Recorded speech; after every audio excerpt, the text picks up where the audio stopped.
Namo Sang Hyang Adibudaya, Namo Buddhaya. Boleh Bapak Ibu tepuk tangan dulu lah ya, biar nggak ngantuk ya. Ibu Bapak Saudara sekalian, tadi sudah sangat jelas disampaikan oleh Bante Jagaram, karena asada itu dikenal dengan pemutaran roda dhamma yang pertama kali. Jadi di dalam Dhammacakka Pawatana Sutta itu selain 4 kebenaran mulia yang disampaikan sebagai rumusan di dalam agama Buddha, maka ada yang namanya 8 jalan utama ya, atau jalan mulia berunsur 8, atau dalam terminologi Buddhis dikatakan Majjhima Patipada. Maka Bapak Ibu Saudara sekalian ya, tadi sudah jelas disampaikan tentang 4 kebenaran mulia, ada 3 aspek dan 12 pengetahuan.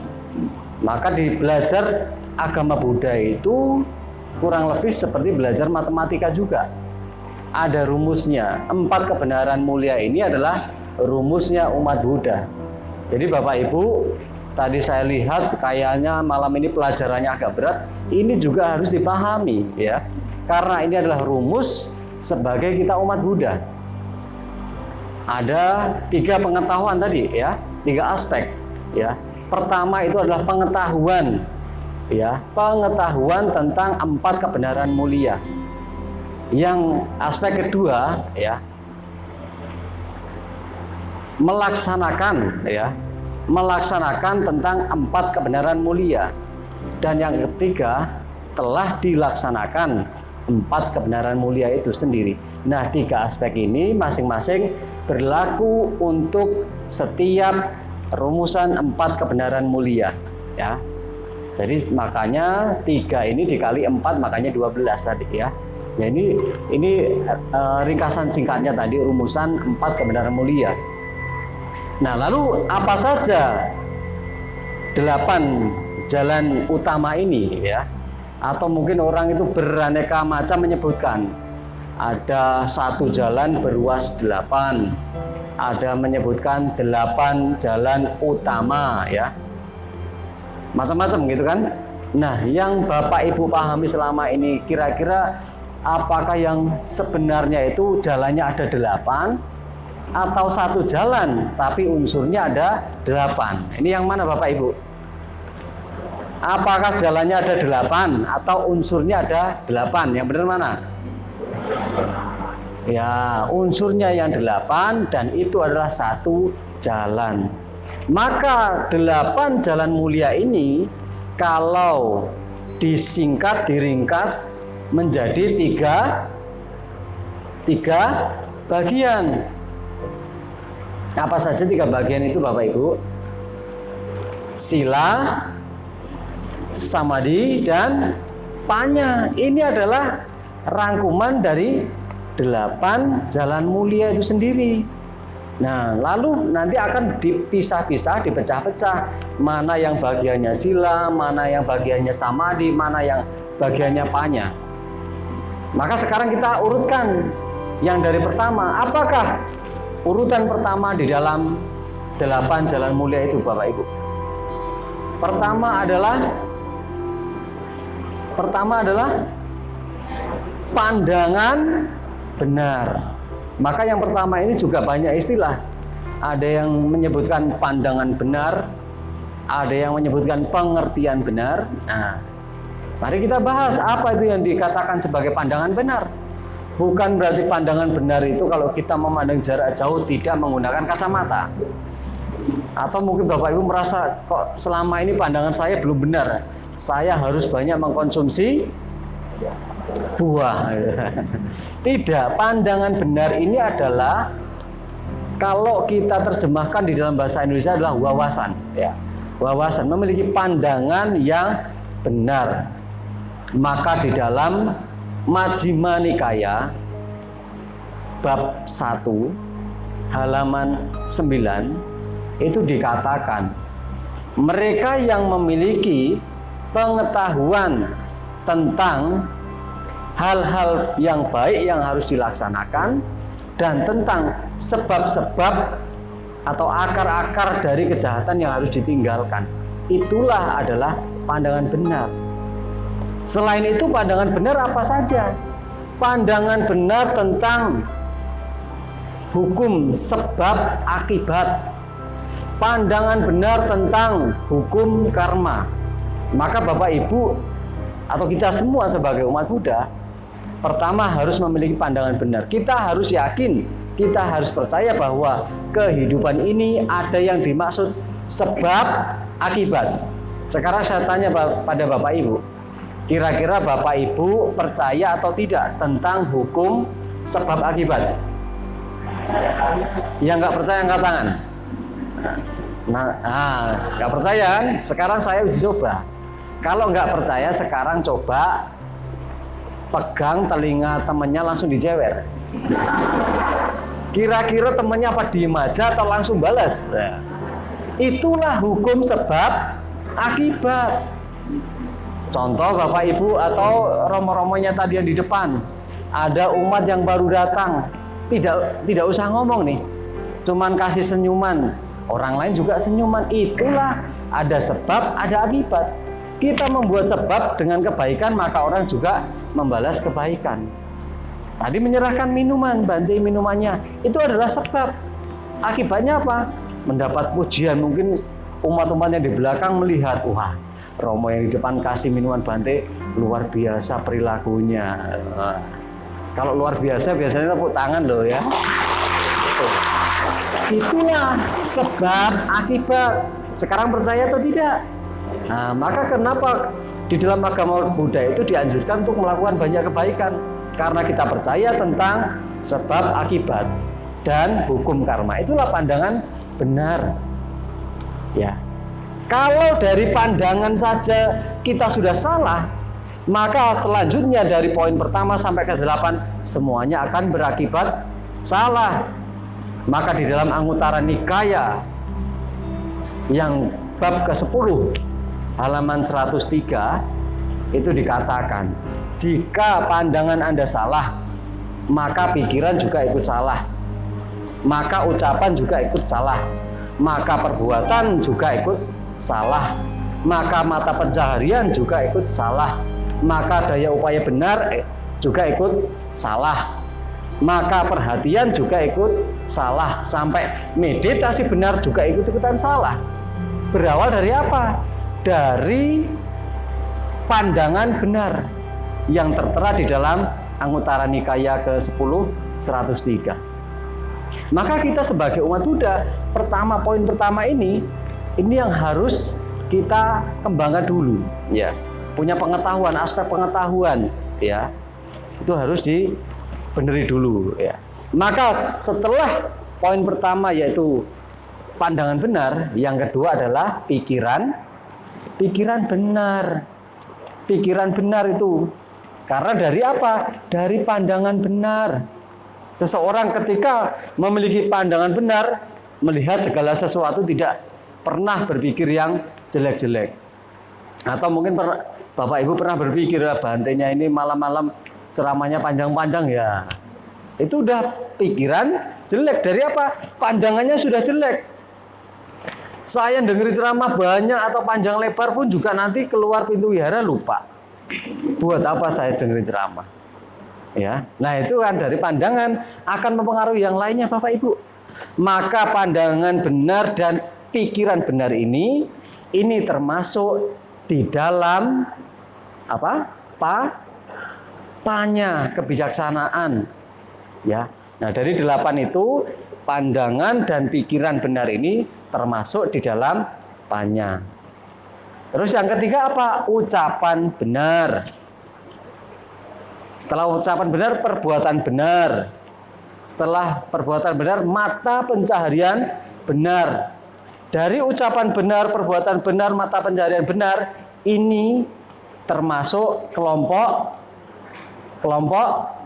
sila. Nah, ini udah rumusnya udah ketemu ya Bapak Ibu ya. Jadi kalau pandangan dan pikiran termasuk panya, kalau ucapan, perbuatan dan mata pencaharian benar itu termasuk di dalam sila. Maka umat Buddha ya, ini juga harus Kembangkan bagaimana? Banyak aspek. Ya, berumah tangga memiliki moralitas 5 sila dilaksanakan. Itu kan bagian daripada jalan mulia berunsur 8 tadi. Ya, menjaga ucapan. Bukan berarti Bapak Ibu yang hadir di sini pakai masker ini salah satu menjaga ucapan, tidak. Mungkin Bapak Ibu bisa ngedumel di dalam, tapi kan nggak ketahuan. Nah, inilah ucapan, bahayanya ucapan. Ya, bahayanya ucapan. Walaupun ketika kita dikatain orang, ya, itu bagaikan apa ya? Sesuatu yang menusuk tetapi tidak berdarah. Luka tetapi tidak berdarah, ya. Itulah kata-kata. Kata-kata bisa memiliki dua makna. Kadang bisa membuat diri seseorang bahagia atau senang. Kadang juga membuat diri orang menderita. Maka aspek yang Bante Jagara tadi katakan, pengetahuan tentang duka. Kalau seseorang berucap yang tidak benar kepada saudara-saudara, Anda menerimanya dengan penderitaan, maka aspek pengetahuan tentang duka harus dimunculkan. Oh, memang kalau dikata-katain itu menderita. Nah, lalu kan kalau sudah punya pemahaman tentang penderitaan, maka yang kedua adalah Bapak Ibu harus mengetahui. Aspek pengetahuan kedua apa? Apa sih sebabnya orang-orang itu maki-maki saya? Nah, ini kan ada korelasinya dari aspek pengetahuan dengan poin tentang ucapan tadi. Maka di dalam rumusan 8 jalan utama tadi, ucapan itu harus ucapan benar. Maka kalau sudah ucapan, tentu juga menjalar kepada perilaku. Contoh, Bapak Ibu maki-maki seseorang atau ada orang marah-marah. Kalau marah-marahnya tidak bisa diluapkan, ucapan tidak mampu mewakili gejolak hatinya, orang itu bisa menggunakan fisiknya untuk meluapkan amarahnya, untuk mengungkapkan segala kejengkelan, kegelisahan yang mereka alami. Contoh, kalau orang gelisah, orang cemas di dalam dirinya ini kalau dongkol, kan kayaknya nyesek ya, napas juga sesek ya, mau gerak juga nggak enak. Akhirnya apa? Karena di dalam udah penuh, ucapannya nggak benar. Kalau sudah ucapannya nggak benar, ada tindakan. Salah satu contoh, kalau duduk kelamaan ya, sudah gelisah ini. Lama-lama ucapannya nggak benar. Ini udah malam belum selesai lagi ya. Lalu apa? Ketindakan setelah ucapan. Ya, daripada malam-malam saya kabur aja, ada yang keluar. Nah, itulah dari pikiran, ucapan dan tindakan itu ada kaitannya. Maka harus ada pemahaman tentang adanya duka. Ya. Ini rumus di dalam agama Buddha, Bapak Ibu, ya. Nah, dari apa namanya ucapan, perbuatan dan mata pencaharian. Saya buat percepat saja. Terus lalu selanjutnya itu adalah daya upaya benar. Lalu ada perhatian benar. Dan yang terakhir, yang ke-8 adalah samadhi benar. Daya upaya benar, perhatian benar, dan samadhi benar ini berarti tergolong di dalam apa Bapak Ibu? Daya upaya benar, perhatian benar, samadhi benar berarti tergolong dalam samadhi, ya. Maka kalau istilah umum itu atau kebiasaan kita mengatakan, oh, urutan yang benar itu sila, samadhi, dan panya. Tetapi kalau urutan kita urutkan dalam jalan mulia berunsur 8, yang pertama adalah kurang keras, yang pertama adalah panya, yang kedua adalah sila, yang ketiga samadhi, ya. Nah, ini adalah saling keterkaitan Bapak Ibu. Bapak Ibu tidak bisa namanya, oh ini penting dulu, sila dulu ya. Tetapi kan kita juga butuh namanya wawasan, pengetahuan yang benar dulu ya. Maka saling ada korelasinya. Nah, Bapak Ibu, sekarang daya upaya benar ini berkaitan dengan samadhi ya. Artinya apa? Kok daya upaya benar ini dimasukkan dalam kategori samadhi? Karena daya upaya benar ini adalah daya upaya kita untuk memunculkan bentuk-bentuk pikiran yang baik yang belum muncul. Ada daya upaya. Lalu mengendapkan pikiran-pikiran yang jahat yang akan muncul dihindarkan. Ini ada upaya, daya upaya, ya. Ini termasuk di dalam samadhi. Terus kedua adalah perhatian benar. Maka setiap saat, setiap waktu kita harus memiliki perhatian yang kuat. Kalau perhatian kita kuat, maka dalam kondisi apapun kita ingat bahwa oh saya harus menjaga ucapan, oh saya harus menjaga tindakan, oh saya harus menjaga pandangan. Ini perhatian. Maka yang terakhir adalah samadhi benar. Maka Bapak Ibu yang suka samadhi atau meditasi harus memiliki pengertian samadhi benar. Di dalam agama Buddha ada namanya dua jenis samadhi, ya. Samatha bhawana dan vipassana bhawana. Kalau Bapak Ibu motivasinya samadhi adalah motivasi untuk kebal, untuk menggait hati wanita, untuk kekayaan, untuk lain sebagainya lah, macam-macam. Ini bukan termasuk di dalam samadhi benar. Samadhi benar itu ya melakukan metode vipassana atau samatha. Nah, jadi itu Bapak Ibu ya, 8 jalan mulia berusul 8 disingkat atas atau dikelompokkan menjadi 3 bagian. Yang pertama tadi apa? Saya ulangi. Panya, kedua, ketiga. Nah, artinya Bapak Ibu sudah nangkep. Ini rumus ya, rumus terus diingat. Maka momen malam hari ini sebetulnya apa Bapak Ibu momennya? Perayaan atau peringatan? Perayaan atau peringatan? Yang keras loh. Perayaan atau peringatan? Peringatan dan perayaan lah Bante biar lengkap. Ya. Ya bisa jadi ya Bapak Ibu. Kenapa dikatakan peringatan? Peringatan dari kata dasar ingat. Bapak Ibu diingatkan. Ini loh rumusan di dalam agama Buddha. Ini loh jalannya. Ini loh sebabnya kalau Anda menderita. Diingatkan. Nah sekarang merayakan Bapak Ibu. Setelah Bapak Ibu selesai acara ini makan-makan. Itu adalah bentuk perayaan. Kalau makan-makan di wihara kurang ya makan-makan nanti di rumah masing-masing gitu ya. Jadi itu aja Bapak Ibu ya. Jadi pahamnya sampai sini Bapak Ibu. Ya, oke, terima kasih. Selamat malam. Namo Sang Hyang Adi Budaya, Namo Buddhaya.